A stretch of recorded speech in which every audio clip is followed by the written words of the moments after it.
Hi, my friends. Some words for Parshas Vayishlach. How much better is silence? The coffee cup, the table.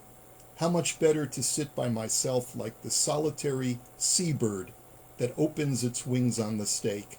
Let me sit here forever with bare things, this coffee cup, this knife, this fork, things in themselves, myself being myself. This is a quote from Virginia Woolf's novel, The Waves, and it pertains to our topic today of looking at the face in the mirror. As our current pandemic has shown, many social scientists tell us that prolonged periods of isolation produce unhealthy reactions within most people, and they compare it to hunger pangs that people feel when they've been deprived of food.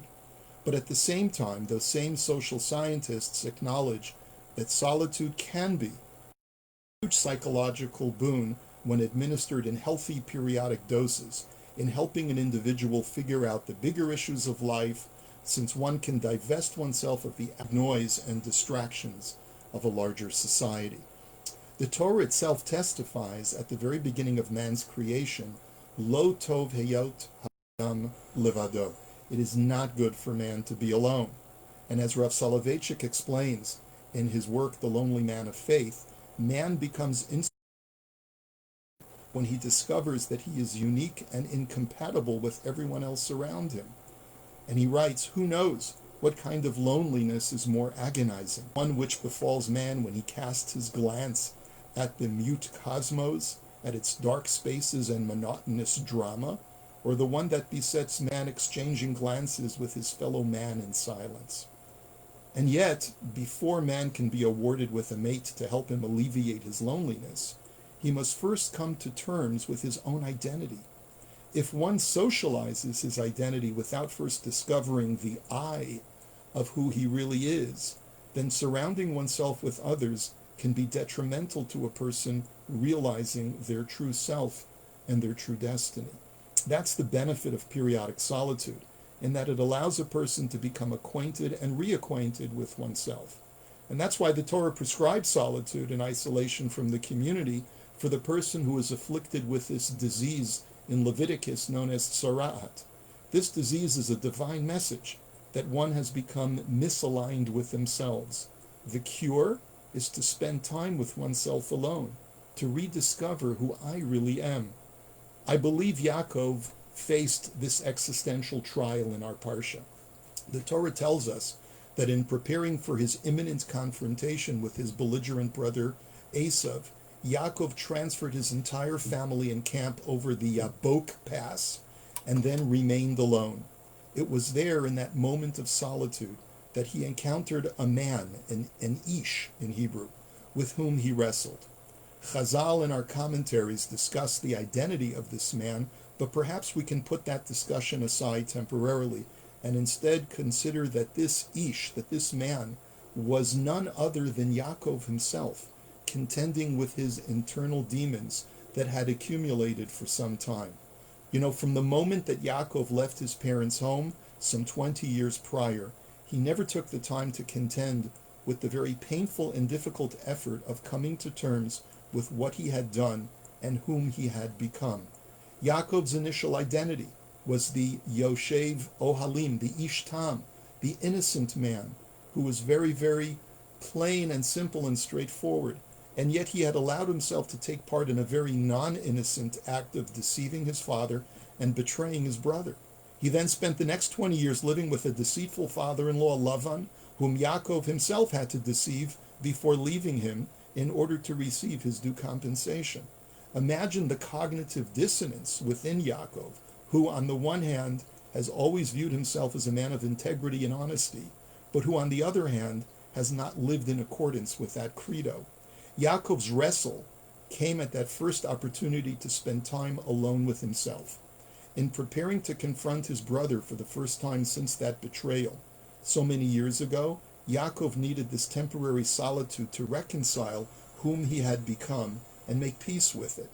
This was not only true for the individual Yaakov, for after all, our grandfather Yaakov also represents the entirety of the Jewish people. We, as Klal Yisrael, have had to live lives of privation and anything but our priestly and princely destiny, we too suffer from cognitive dissonance. On the one hand, we are meant to be the light unto the nations, the shining example for all of humanity. But on the other hand, we stand despised and rejected by a large segment of mankind who look upon us with disdain and accuse us of being the deceivers and connivers of humanity. Let's observe an interesting wordplay in the verses to underscore this idea. 3 words play a role in our narrative that share an uncanny similarity. Those 3 words are Yaakov, Yabok, and Vayishlach. So let's just break down those words. The first is Yaakov's name.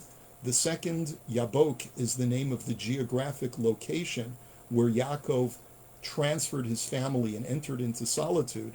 And the third word, Vayishlach, is the verb of wrestling that Yaakov engaged in with this man in our story. Yabok, when you look at the letters, Yud Bet Kuf, is really Yaakov's name without the letter Ayin. This letter Ayin represents the number 70 in Gematria and the sense of a larger society of mankind, since according to tradition, there are always 70 nations in the world. Yaakov now removed himself from society, even his family, and entered into solitude. And thus his name is divested of the societal letter Ayin, and he goes into Yabok, just Yud Bet Kuf. His struggle is with himself, the Aleph, the I, the Anochi, the Ani, the ego, or that unitary I of every single person. Once divested of the Ayin, Yaakov needed to contend with himself, look in the mirror, and see whom he really was. This exercise is called Vayishlach, the struggle with the I of Yaakov. What does that effort result in? Yaakov's struggle with his own identity results in injury, because when we scrutinize ourselves carefully, we injure our ego and come to the humble conclusion that we are fragile and flawed. But at the same time, we need to emerge from that self-encounter with the confidence that despite our failings, we can succeed in our future encounters with others. That's what Yaakov needed to emerge with in order to confront his brother Esav, who by all rights could point that accusatory finger at his brother.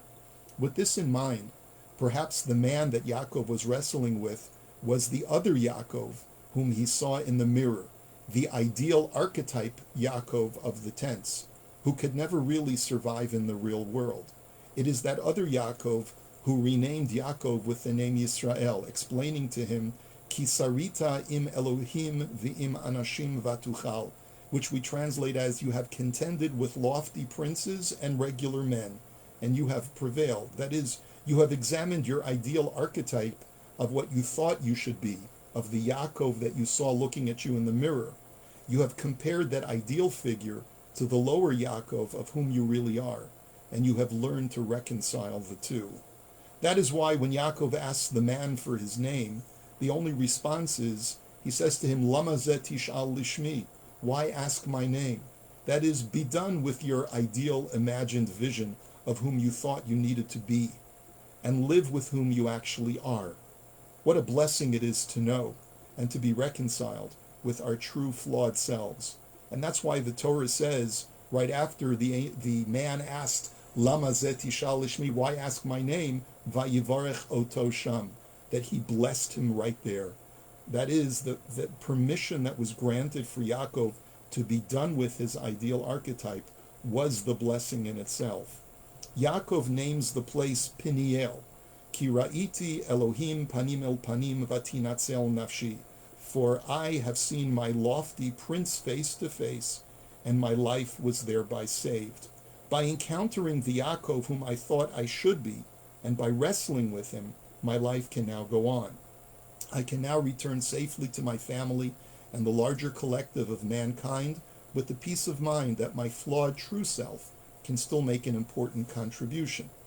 Now let's look at a verse at the very end of the Torah. Moshe praises the Jewish people right before he dies, and he says, Vayishkon Yisrael betach badad ein Yaakov el eretz ad-dagan v'tirosh af shamav ya'ar futal, that Yisrael dwells securely alone with the ayin of Yaakov in the land of Eretz Yisrael of plentiful harvest. This verse takes on a new meaning when we append it to what we've just studied. When Bnei Yisrael, when the Jewish people are secure in whom we are, we can have the ayin restored to our name Yaakov. We can reintegrate into society and make an invaluable contribution to the world from where we dwell in the blessed land and the plentiful and fruitful land of Eretz Yisrael. So we'd all do well to spend more time in solitude. We should not confuse isolation with alone time. If we spend our isolation with our phones, our tablets, our social media, and our Netflix, then we've squandered the benefits of solitude. Let's all take some time to get to know ourselves a bit better, warts and all. We may be surprised to see whom we've become. It may not always be pretty, but the benefits of confronting our blemishes and shortcomings are immeasurable. If we are to learn how to overcome our failings, we need to first confront them. And so my blessing to you, my friends, is that may our efforts both as individuals and as a nation result in our dwelling securely in solitude in our land, bringing peace and redemption to the entire world. May we see it b'mheira b'yameinu, amen. And I wish you a beautiful, restful, peaceful, and happy Shabbos. Shabbat Shalom.